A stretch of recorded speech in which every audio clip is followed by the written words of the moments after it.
Welcome back to my channel. So this is part 2 of Jamaican brown stew chicken because I had a little malfunction with my camera. But I just want to show you the end result of everything after I put the different spices in.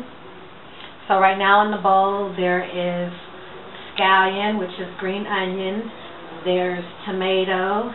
There's chopped Spanish onion. There's garlic. There's adobo and black pepper inside here. And this is what the mixture is going to be. This will marinate for approximately, you want to do it from 1 to 3 hours. It just depends on you, or you could do it overnight.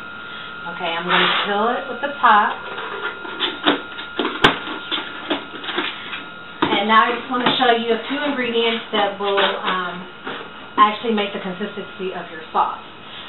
Right here I have 1/4 cup of ketchup, 2 tablespoons of soy sauce, and 1 tablespoon of this bad boy right here, El Pato.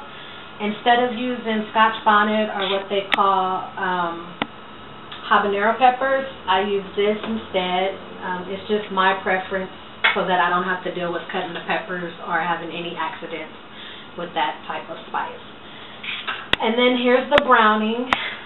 And this is my sofrito. So this is also one of those Puerto Rican pizzas I was talking about.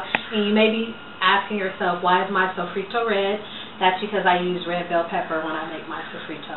Sometimes I do use the green, so I'll have a green base. But for this one I used red, since it's going to be a brown stew chicken. Alright, thank you for watching, and I'll catch up with you on the 3rd and 4th to show you the end results of my tutorial.